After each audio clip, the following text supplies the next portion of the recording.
Imagine stepping into a bustling medieval village at dawn.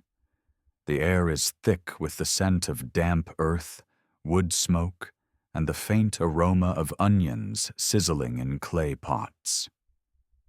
A farmer's wife crouches near her hearth, stirring a simple stew of cabbage and turnips, while her children chew on yesterday's coarse bread. In the distance, bells toll from the church, calling the faithful to prayer. And at the Lord's manor, beyond the reach of most villagers, servants prepare a breakfast of honeyed pears, fresh apples from the orchard, and perhaps even a citrus fruit, a shimmering luxury imported from lands far beyond the sea. This was the strange duality of medieval food. For the peasant, vegetables and fruits were not delicacies, but lifelines. They filled the gaps when bread ran out. They flavored stews when meat was scarce, and they sustained families through the long winter months when hunger stalked every cottage. For the wealthy, however, fruits and certain vegetables became symbols of power and sophistication. To present a bowl of grapes or a pomegranate on the banquet table was to show not only wealth, but connection to the great arteries of medieval trade that stretched from the Mediterranean to the East. What people ate in the Middle Ages was not merely about taste, it was about class, survival, and even morality. The church had an iron grip on diet, dictating when one could eat meat, when one must fast, and when meals had to be plain and penitential. On such fasting days, vegetables and fruits rose to prominence, shaping entire meals in monasteries and peasant huts alike. A monk might dine on lentils, beans, and apples from the cloister garden, while a villager scraped by on turnip broth.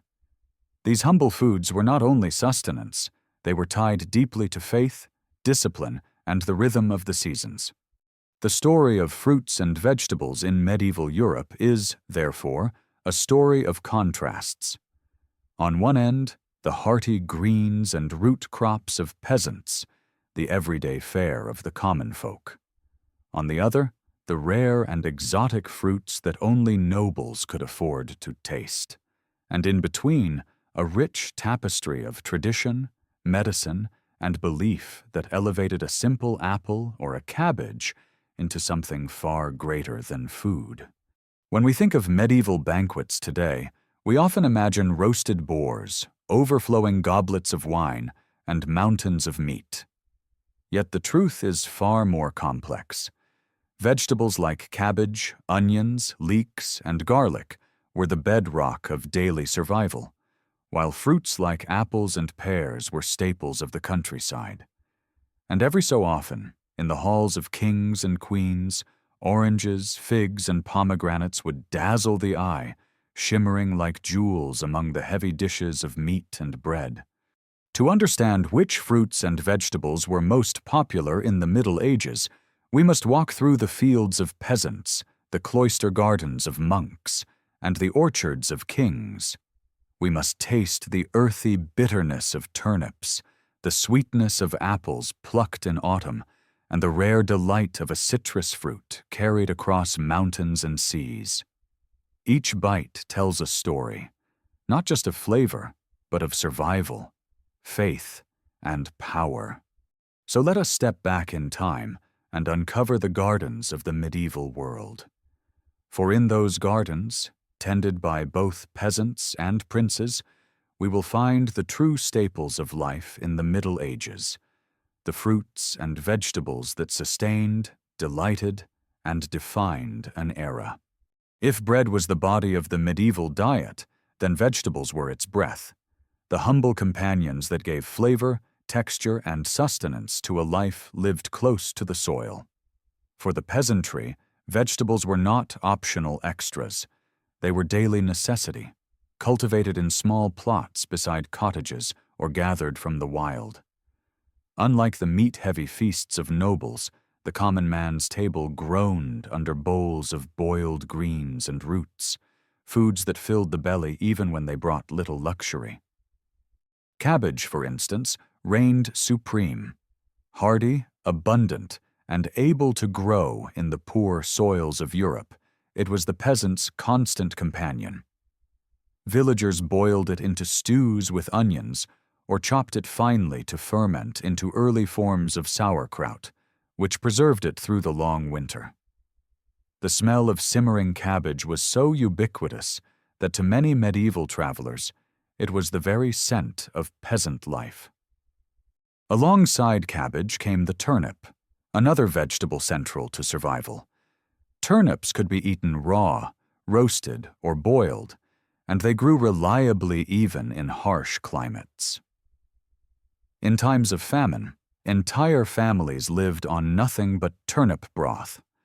Though it was often mocked by the wealthy as food for beasts, for peasants it was a precious gift, a crop that endured when grain failed and fields lay bare.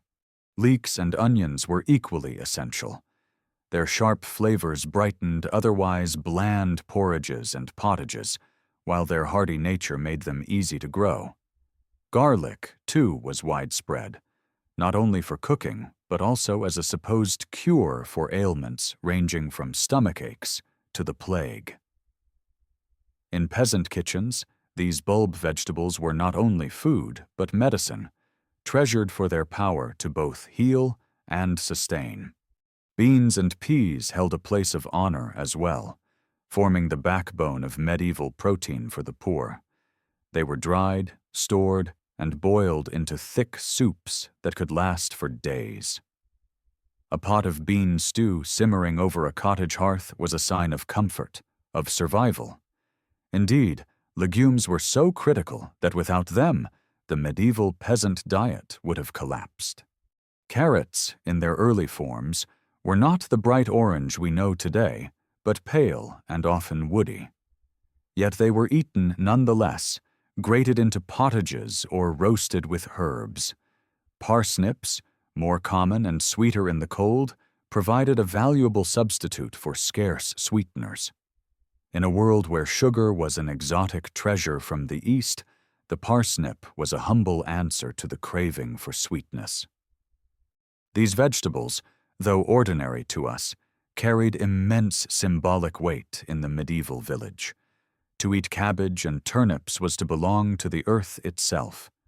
They were the food of toil, the sustenance of those who bent their backs in the fields, who endured the winters, who paid their tithes and still managed to keep their families alive. And yet, despite their humble nature, they formed the foundation of survival. Without them, no peasant would have endured the harsh rhythms of medieval life. In this world of scarcity, vegetables were more than mere side dishes. They were the backbone of existence, a reminder that survival often depends not on the exotic or the rare, but on the hardy, the humble, and the enduring gifts of the soil. If vegetables were the lifeline of the peasant table, fruits were its fleeting joy. Sweetness was a rare gift in the Middle Ages, and for the common folk, it came not from sugar, which was an unimaginable luxury, but from the fruits that ripened in the fields, hedgerows, and village orchards. To bite into an apple at harvest, or to gather wild berries in the forest, was to taste a moment of abundance in a life otherwise ruled by toil and scarcity.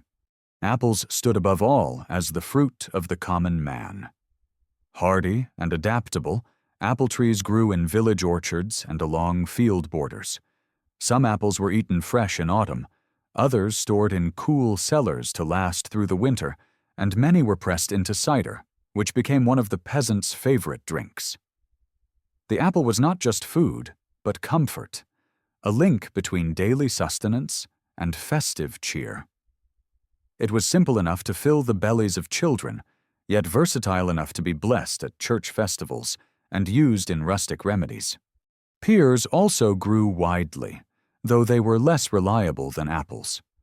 Some varieties were hard and best boiled or baked, while others were soft and sweet when ripe. A peasant might bake pears in a clay oven or stew them with honey if such sweetness was available. Though less celebrated than apples, pears nonetheless earned a steady place in the rustic diet. Cherries and plums were seasonal treasures. When trees blossomed in spring, villagers rejoiced, for they promised a summer harvest of tart, juicy fruit. Children climbed trees to gather cherries, women preserved them in honey or vinegar, and men carried baskets to market when the crops were plentiful. Plums in particular were dried into prunes, a vital way to preserve fruit for the leaner months ahead. Berries, strawberries, blackberries, raspberries were gathered freely from the wild. Peasant families often spent summer days collecting them in woven baskets, not just for eating fresh, but for fermenting into rustic wines or mixing into porridge. Strawberries were especially beloved, not only for their sweetness, but for their symbolic ties to purity and the Virgin Mary in Christian iconography. Yet for villagers, they were less sacred than simply delicious, a burst of flavor that broke the monotony of barley bread and cabbage stew. Walnuts, hazelnuts, and chestnuts blurred the line between fruit and staple. Chestnuts were roasted or ground into flour, especially in mountainous regions where grain was scarce. Hazelnuts and walnuts were cracked open by the hearth, often eaten during festivals or stored for winter. These nuts provided fat, energy, and a small taste of luxury for the poor, who could not dream of almonds imported from afar. For peasants, fruit was also deeply seasonal. Unlike today, when oranges and bananas appear in markets year-round, medieval villagers waited eagerly for each harvest. To taste fruit was to know the turning of the year, the rhythm of creation itself. Autumn apples meant the gathering of crops, cherries marked the height of summer, berries meant the earth was briefly generous. Each fruit was a reminder that life was fragile but not without sweetness. In their simplicity, fruits were both sustenance and celebration. They brought color to the peasant's gray diet, light to the darkness of long winters, and a fleeting sense of abundance in a world that gave little freely. To eat an apple from one's own orchard, or a handful of berries from the woods was not only nourishment, it was a taste of life's rare pleasures in the Middle Ages.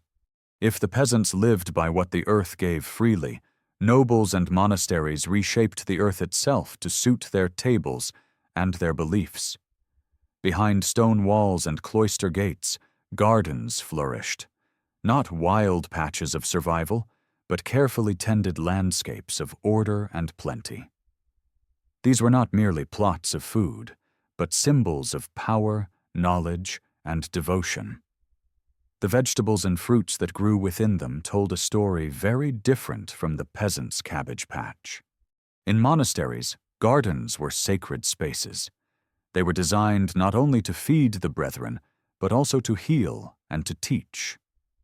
Monks cultivated orderly rows of leeks, onions, and beans, alongside medicinal plants like sage, fennel, and parsley.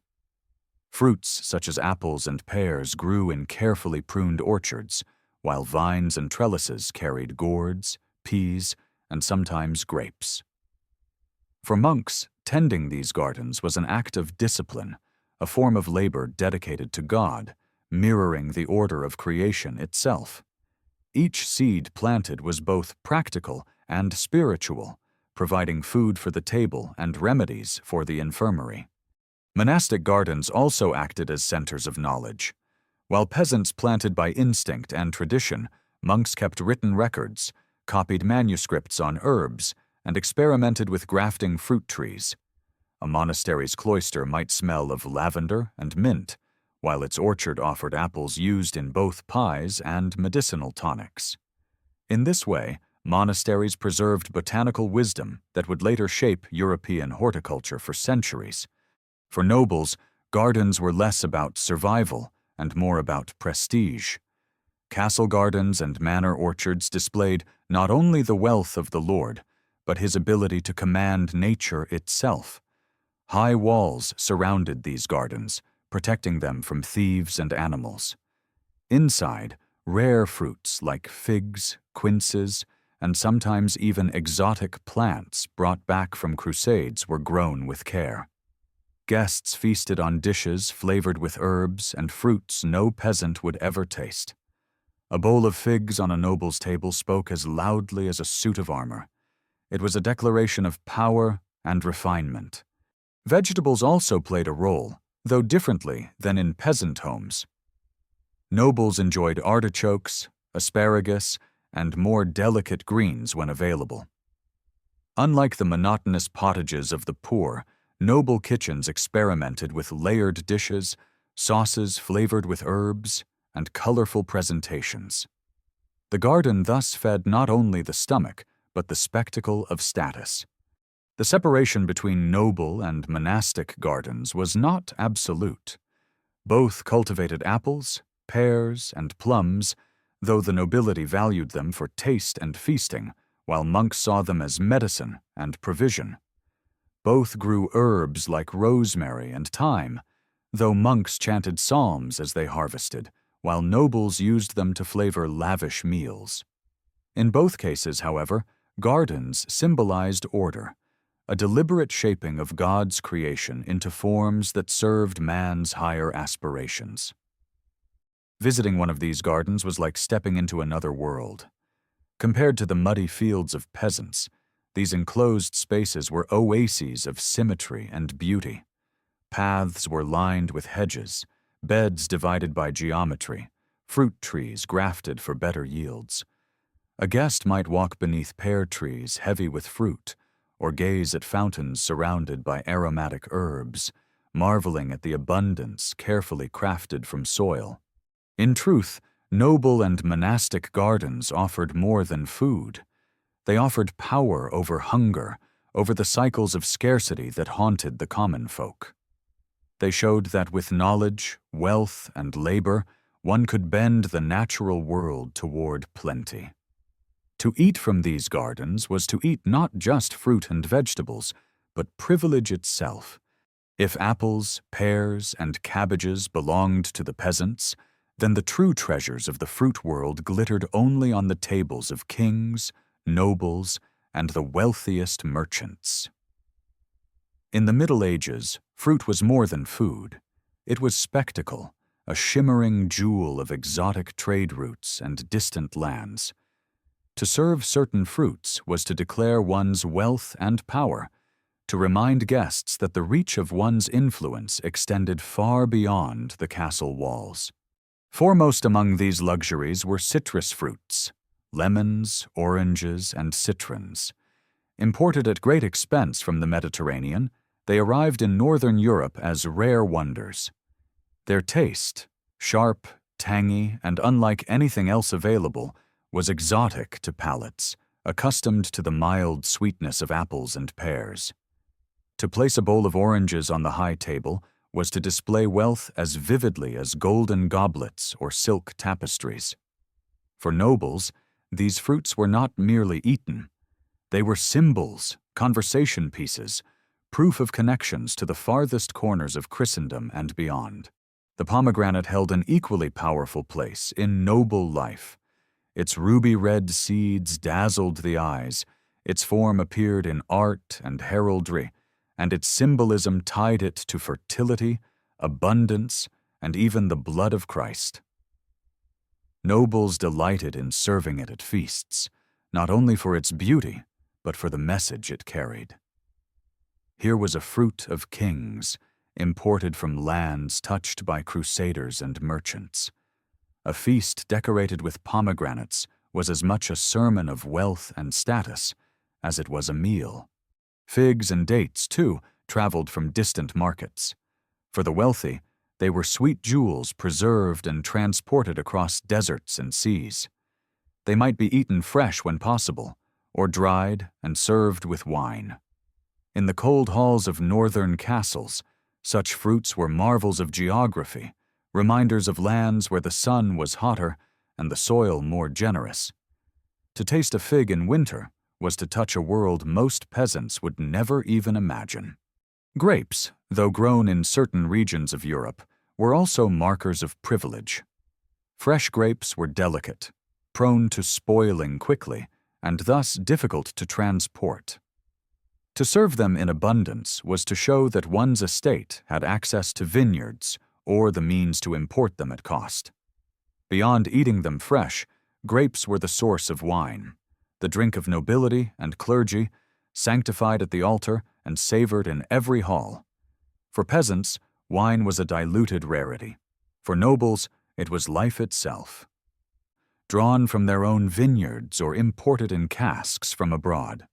Quinces, another noble favorite, were prized not for eating raw, but for their fragrant use in jams, jellies, and preserves. A quince jelly shimmering on a noble's table was both a delicacy and a display of culinary sophistication. Unlike the simple boiling of turnips in peasant huts, the preparation of such fruits required time, sugar, and skilled cooks, all luxuries in themselves. These luxurious fruits were more than nutrition. They were theater. They were placed in elaborate displays, gilded with sugar or honey, carved into shapes, and set out to impress visiting lords or ambassadors. Their very presence turned meals into statements of power.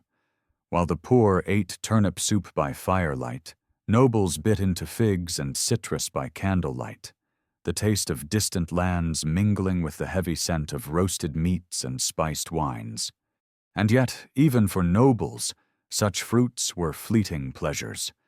They depended on trade, on harvests far away, on merchants willing to risk storms and bandits.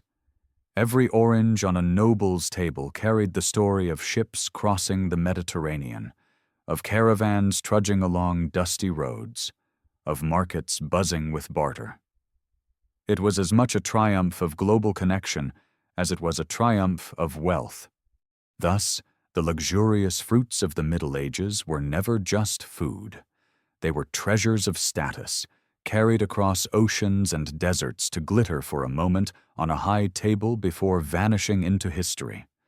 They were the edible jewels of the medieval world, reserved for the few, admired by the many, and remembered as symbols of a life most could never touch.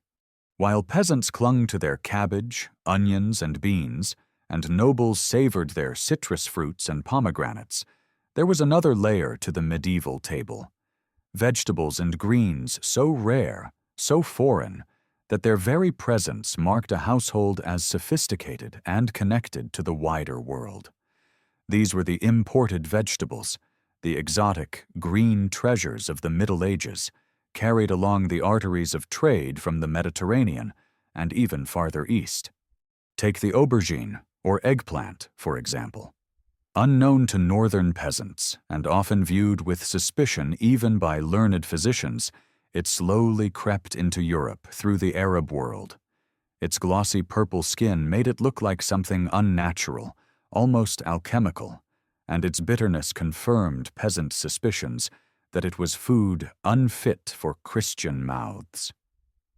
But for nobles eager to flaunt their wealth, it became a curiosity on the table, often prepared with spices to mask its strangeness. The very act of serving it was less about taste than about distinction, proof that one's cooks and connections could summon foods from distant lands. The artichoke, another Mediterranean marvel, carried similar prestige.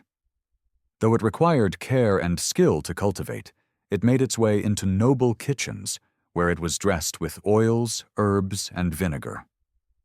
To eat an artichoke was to taste refinement, to prove one's palate had traveled far beyond the rustic stews of the countryside. In a way, artichokes became a culinary badge of sophistication, enjoyed by nobles who could afford such luxuries. Herbs, too, crossed borders and reshaped cuisine. While peasants seasoned their stews with onions and garlic, nobles experimented with parsley, coriander, dill, and mint, often imported in dried form from southern Europe and beyond. These herbs did more than flavor food. They carried whispers of distant markets, of bustling ports where spices and greens mingled.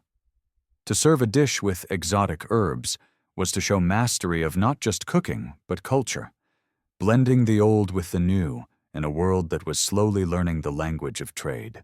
Spinach, introduced into Europe through Moorish Spain, quickly gained a reputation as both nourishing and refined. Its deep green leaves offered a richness of flavor and color rare in peasant diets. By the late Middle Ages, it was celebrated in noble kitchens, becoming a fashionable alternative to the ever-present cabbage. It was no longer just about survival. It was about taste, elegance, and novelty. Even carrots, which we might consider common today, carried exotic connotations. Early medieval carrots were pale yellow or purple, far removed from the orange we know now. These colorful roots, cultivated with care, appeared more often in noble gardens than in peasant plots. Their unusual hues marked them as rarities, transforming a simple root into a conversation piece. Imported vegetables also revealed the world's slow transformation. The Crusades and the expansion of trade routes brought Europeans into contact with foods they had never seen. What peasants called strange or foreign slowly became fashionable among nobles, and in time, some of these foods, like spinach, filtered down into wider society. The shift was uneven, sometimes resisted, but inevitable. Each imported plant was a tiny seed of globalization, planted long before the word itself existed. Of course, access to these exotic greens was always limited. For most peasants, the idea of eating an eggplant or an artichoke was as fantastical as flying. These foods remained firmly in the domain of castles, monasteries, and great houses, their presence as much a performance of wealth as a matter of diet. To eat them was to eat privilege itself. And yet, in their strangeness and rarity, these imported vegetables remind us of a world that was not as closed as we often imagine. The Middle Ages, though marked by isolation and hardship, were also centuries of movement, of merchants, monks, and warriors carrying seeds and recipes across borders. Each strange leaf or root in a noble's garden whispered of far-off lands, of stories carried by ships and caravans, of a Europe that was already reaching outward, tasting the wider world one vegetable at a time. To the medieval mind, food was never just food. Every bite carried meaning. Every fruit and vegetable whispered of healing powers, moral lessons, or divine symbols. The people of the Middle Ages did not draw clear lines between the kitchen, the apothecary, and the chapel. Instead, fruits and vegetables occupied all three worlds at once: sustenance, medicine, and faith intertwined. Apples, for instance, were more than orchard fruit. They were wrapped in symbolism, echoing the biblical story of Eden. Though the Bible itself never specifies that the forbidden fruit was an apple, medieval art and literature cast it as such, and thus the apple came to embody temptation, sin, and knowledge. To bite an apple was not merely to taste sweetness, but to feel the weight of centuries of spiritual meaning.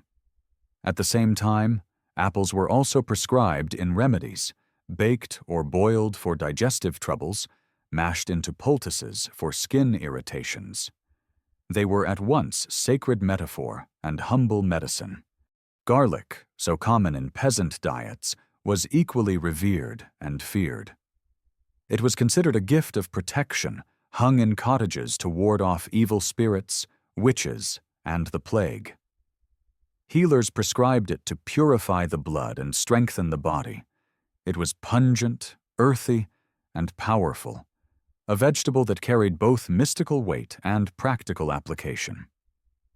The poor who rubbed garlic on wounds or wore it as amulets were not simply following superstition. They were participating in a cultural belief system that saw nature as full of divine cures. Pomegranates, glowing like rubies, carried a different kind of significance. In noble households, they were admired as symbols of fertility, resurrection, and divine abundance. In Christian iconography, Their bursting seeds represented the multitude of believers within the church. To eat or even display a pomegranate was to gesture toward eternity, to transform a fruit into a sermon. Physicians also praised it for its medicinal value, prescribing it for fevers and stomach complaints, blending the sacred with the practical. Herbs like sage and parsley straddled both kitchen and infirmary. Monks wrote of sage as the herb of immortality, claiming that how can a man die when he has sage in his garden? Parsley, often overlooked today, was regarded as purifying and protective, added not only to food, but also to remedies against kidney stones and bad breath. Each green leaf was seen as a tool given by God for the healing of the faithful. The church itself reinforced these associations by weaving fruits and vegetables into rituals and teachings. Grapes, pressed into wine, became the very blood of Christ during the Eucharist, carrying the deepest spiritual meaning of all.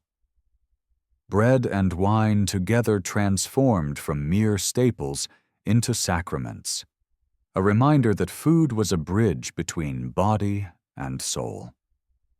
Fruits like figs and olives, imported from the Holy Land, were imbued with sacred weight simply because they were tied to the geography of Scripture. Even fasting, a central discipline of medieval Christianity, gave fruits and vegetables a moral role.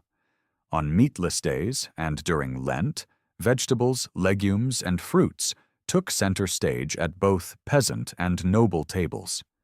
Eating cabbage or lentil stew became not just a necessity, but an act of devotion, proof of humility before God. In this way, the very act of consuming vegetables was charged with spiritual meaning. For the medieval mind, then, the orchard and the garden were more than sources of food. They were living pharmacies and holy texts, inscribed with the mysteries of creation. Every apple, every garlic bulb, every cluster of grapes was seen as a gift from God, carrying within it both the power to heal the body and the power to teach the soul. To eat was never a mundane act. It was a form of worship, a dialogue with the divine, and an embrace of the mysterious balance between life, health, and faith. In an age without refrigeration, survival in the Middle Ages depended as much on preservation as on harvest. Fresh fruit and vegetables were fleeting joys, bound to the seasons. Without clever methods of storage, apples rotted, berries spoiled, and greens withered within days. To endure long winters and years of poor harvests, medieval people devised ways, both ingenious and imperfect, to stretch the life of their produce. These methods were not only about food, they were about survival itself. Apples were among the most successfully stored fruits. Harvested in autumn, they could be kept for months in cool, dark cellars, wrapped in straw or stored in wooden barrels. Certain varieties, hardy and crisp, were bred specifically for storage, their presence in winter pantries a sign of careful planning. A peasant family might ration apples through the cold months, while a noble's cellar boasted rows of fragrant barrels, the fruit kept for feasts and visitors long after the orchards had fallen silent. Other fruits required more creativity. Plums and figs were dried in the sun or by slow heat near a hearth, transformed into chewy prunes and sweet dried morsels. These dried fruits, prized for their longevity, were not only eaten by peasants, but became luxury goods in noble kitchens, often cooked into sauces for meats or sweetened with honey. Berries, too delicate to last, were sometimes boiled into jams or syrups, stored in earthen jars, their sweetness preserved as a treasure against winter scarcity. Vegetables like cabbage and turnips demanded sturdier methods. Cabbages were often buried in cellars or fermented into early forms of sauerkraut, a tangy staple that kept for months and added vital nutrients to winter diets. Turnips, carrots, and parsnips were stored in root cellars, packed with sand or straw to keep them from freezing. These humble crops became lifelines during the long, hungry months when fresh food was a memory. Pickling was another art, practiced in both peasant cottages and castle kitchens. Onions, cucumbers, and even certain herbs were preserved in brine or vinegar, their sharp flavors cutting through the monotony of winter stews. Salt, precious and expensive, was used sparingly, but when available, it transformed vegetables into long-lasting provisions. In noble households, these pickled goods might be spiced with imported pepper or cinnamon, creating flavors far beyond the reach of peasants. Honey, too, served as a natural preservative. Fruits like pears or quinces were sometimes stored in honey, turning them into candied luxuries that could last for months. These sweetmeats were prized delicacies, often reserved for festive occasions or presented as gifts. The sticky golden preserve was more than food. It was a symbol of wealth and refinement, a reminder of the labor of bees and the indulgence of the powerful. Monasteries refined many of these techniques. Monks documented methods for drying herbs, brewing fruit syrups, and fermenting vegetables. Their knowledge spread gradually across Europe, ensuring that preservation was not only a matter of survival, but also a craft rooted in discipline and learning. For peasants, preservation was instinctual and practical. For monasteries, it was a careful science, part of their broader mission to safeguard knowledge and health. The ability to preserve fruits and vegetables often marked the line between hardship and endurance. For a poor family, failure to store turnips or cabbages properly could mean hunger or even starvation. For nobles, preservation meant luxury year-round, a chance to serve cherries preserved in syrup at Christmas, or figs dried under the Mediterranean sun in the dead of winter. In both cases, these techniques bridged the gap between seasons, ensuring that the bounty of summer could echo faintly even in the darkest months. Thus, preservation in the Middle Ages was more than culinary practice. It was an act of foresight, resilience, and adaptation. It tied families to the cycles of the earth, forced them to think beyond the moment of harvest, and gave them the tools to survive in a world where famine was always a shadow on the horizon. Each dried plum, each pickled onion, each barrel of apples was a small triumph over time, a promise that life could endure through the leanest of seasons. In the Middle Ages, fruits and vegetables were not just food. They were markers of class, identity, and symbolism. The very act of eating a certain fruit or vegetable could reveal your place in the rigid hierarchy of medieval society. What grew in the earth was shared by all, but how it was consumed, presented, and valued differed dramatically between peasant cottages and noble halls. For peasants, vegetables were associated with necessity, not luxury. Cabbages, onions, leeks, beans, and turnips were eaten daily, often boiled into the same monotonous stew.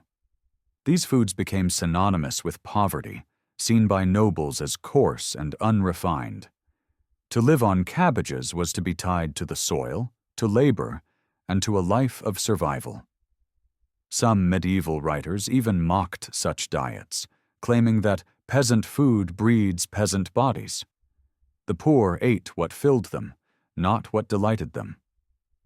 Nobles, by contrast, sought to distance themselves from such common fare. Exotic fruits like oranges, figs, and pomegranates became statements of wealth and refinement.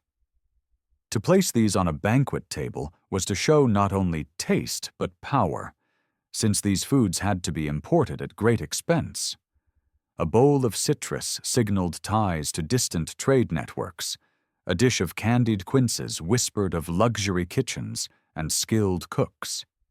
The very presence of these fruits reinforced the nobility's separation from the world of muddy turnip fields. Symbolism also played a powerful role. Apples, for example, straddled both worlds. While peasants ate them daily as cider or stored fruit, apples also carried sacred and moral weight, linked to the fall of man and the Virgin Mary. Grapes, eaten fresh by nobles or fermented into wine, were transformed at the altar into the blood of Christ.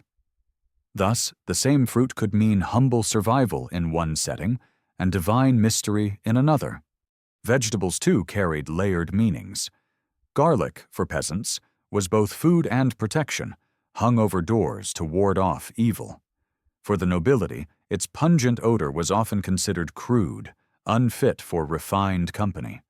By contrast, delicate vegetables like asparagus or artichokes, expensive and difficult to grow, were celebrated as elite fare, reinforcing the idea that certain foods naturally belonged to certain classes.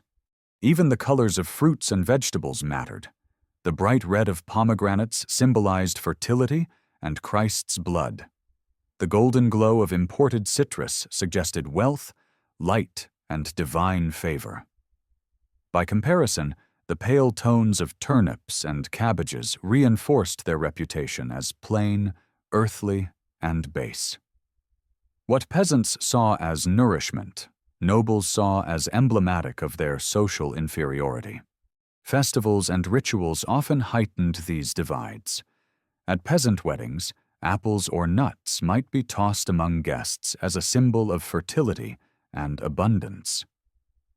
At noble banquets, however, fruits were displayed in elaborate sugar sculptures or gilded with gold leaf, not merely eaten but admired as art. The same apple that a child nibbled in a field could appear polished and shining on a lord's table, transformed from food into spectacle. Yet, beneath these social differences lay a shared truth. All relied on fruits and vegetables to survive.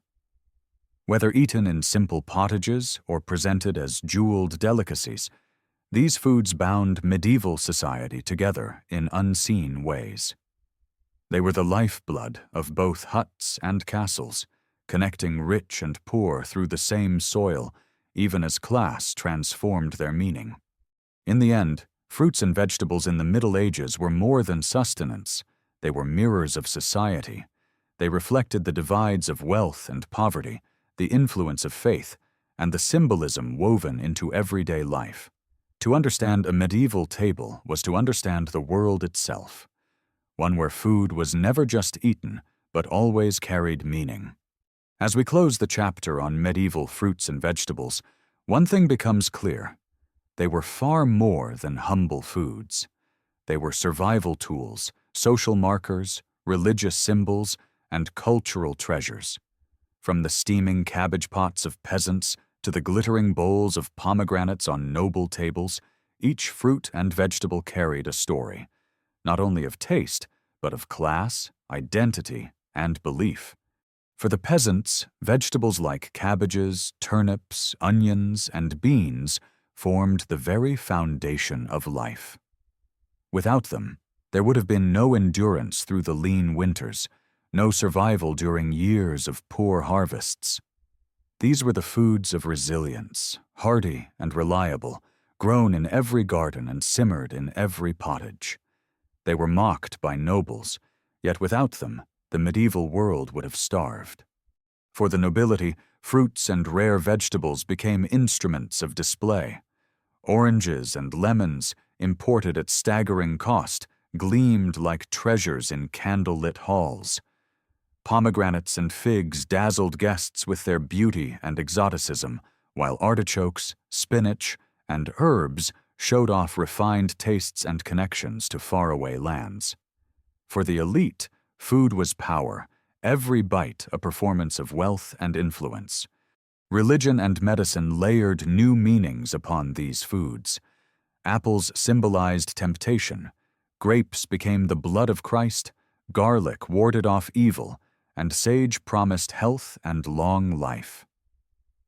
In monasteries, fruits and vegetables were not only eaten but documented, studied, and preserved as part of God's creation. They were at once food for the body and nourishment for the soul. The methods of preservation. Fermenting, pickling, drying, storing remind us of the ingenuity of medieval people. Without these techniques, famine would have claimed far more lives. Each barrel of apples, each jar of sauerkraut, each handful of dried plums was a victory over time and scarcity. These practices laid the foundation for food storage traditions that continued into the modern age. Even the social divide encoded in these foods has echoes today. While we no longer associate turnips with poverty or pomegranates solely with kings, the idea that food reflects status lingers in our culture. To this day, exotic fruits and imported delicacies carry a certain aura of luxury, while staple crops remain tied to working-class roots. The medieval table, in many ways, still shapes the way we think about food and class. Most fascinating of all, many of the fruits and vegetables we enjoy daily are medieval legacies. Apples, pears, cherries, and plums remain staples across Europe. Spinach, once a Moorish novelty, is now a kitchen essential. Carrots, once pale and purple, are now bright orange, bred into the form we recognize. Even the pickling of cucumbers, the drying of figs, and the fermenting of cabbage continue today in kitchens around the world. So, which fruits and vegetables were most popular in the Middle Ages? The answer depends on where you stood in society. For peasants, cabbage, onions, beans, and apples. For nobles, citrus, pomegranates, figs, and refined greens. For monks, medicinal herbs and carefully tended orchards. But together, they tell a single story, that of a society sustained and defined by what the earth could give, shaped by the seasons, bound by faith, and divided by class. The legacy of medieval fruits and vegetables is still alive in our gardens, kitchens, and traditions. When you bite into an apple, sip wine, or sprinkle parsley over a dish, you are tasting the echoes of 1,000 years of history. Food is never just food. It is memory, survival, and culture. And in the Middle Ages, every apple, every cabbage, every orange was a small piece of a much larger story.